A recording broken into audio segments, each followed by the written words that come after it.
Alright, good morning na ho sa lahat natin ng mga viewers Luzon, Visayas at Mindanao all over the world. Welcome naman sa ating panibagong video, panibagong reaction, mga ka-action, mga kakamping.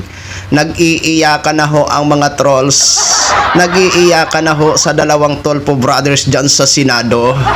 Hindi ho nila matanggap yung ginagawa ng dalawang Tulfo brothers para ho talaga sa bayan. Oo, ang naratibo pa naman ng mga trolls sa mga comment section, lalo na sa mga video nitong dalawang Tulfo brothers. Naratibo ho nila. Matapang lang daw sa mga programa, pero pagdating daw ho sa flood control scandal, tahimik daw. Pero teka lang, paano naging tahimik ang dalawa? Pumirma nga ho sila, 'di ba? Pumirma nga ho sila doon sa committee report. Napaka-importante ho ng committee report na yon na dapat pirmahan para mabuksan at masimulan na ang investigasyon para malaman na ho natin kung sino ho talaga ang madadawit, 'di ba? Tapos sasabihin nyo tahimik pagdating sa corruption dito sa usaping flood control. Pumirma nga ho sila, ibig sabihin wala silang tinatago, wala silang ikakatakot dahil pumirma sila sa nasabing committee report. Si Pulong Duterte, isa na hong umiiyak dito sa dalawang senador dyan sa Senado. Kasi may mensahe daw ho ito si Pulong na naka-address ho sa dalawang Tulfo brothers dyan sa Senado. So ayon daw ho sa mensahe, no? Madali lang daw magpanggap na matapang ka sa kamera at mikropono. Matagal na daw ho ginagamit ang mikropono bilang sandata at ang galit ng taong bayan bilang puhunan. Ayon sa mensahe ni Pulong. Panoorin ho muna natin mga action, mga kakamping, para malaman nyo kung ano ho talaga ang kumpletong mensahe nito ni Pulong Duterte.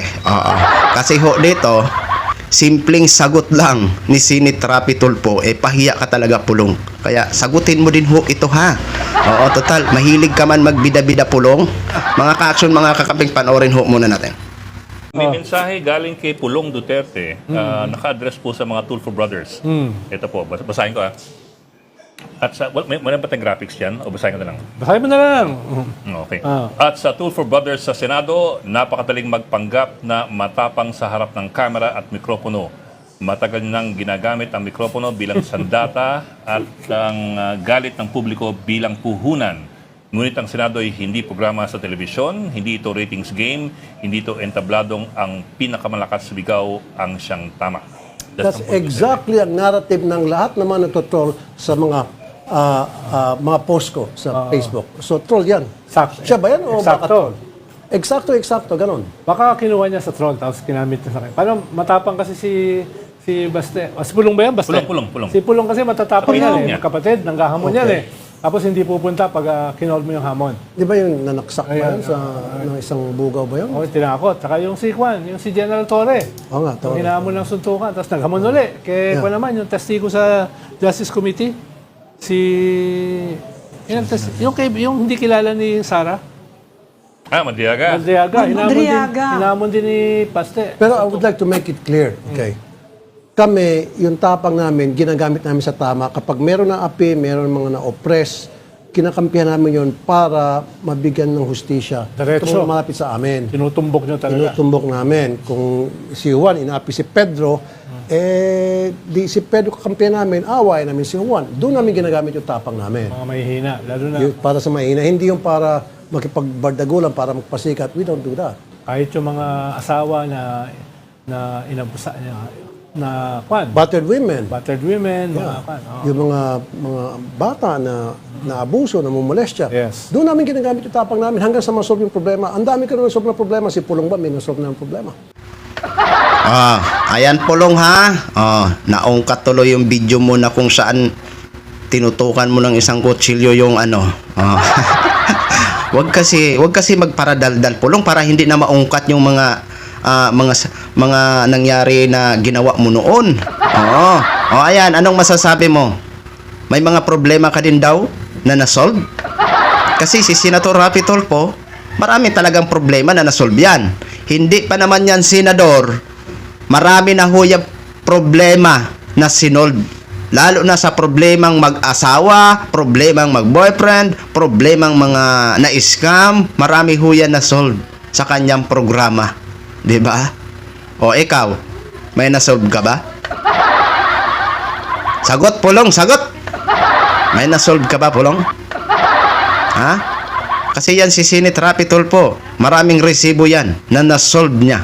Marami yang resibo na natulungan niya ang taong bayan na nangangailangan. 'Di ba? Kahit sabihin na natin, kumikita ho siya sa kanyang programa sa Rapi Tulfo in Action. Kasi programa ho yun eh. Marami talagang nanonood doon. 'Di ba? Kumikita ho talaga siya sa views, sa komersyal. Wala ho tayong magagawa doon. Kumbaga yun yung kapalit, no? Kapalit ng kanyang pagtulong o pag-solve ng problema ng isang mag-partner. 'Di ba? 'Di ba maganda at least si Rapi Tulfo nakakatulong. May sinosolve na problema. Kahit senador pa man yan ngayon, nandiyan pa rin ang kanyang Rapi Tulfo in Action. Kasi may mga abogado man na nagtatalakay doon, may mga host man ng mga abogado. Alam ko na sasaktan ka. Kasi feel mo sa sarili nyo, hindi nyo kakampi ang Tulfo Brothers. Sila ay kakampi ng taong bayan dahil sila ay patas.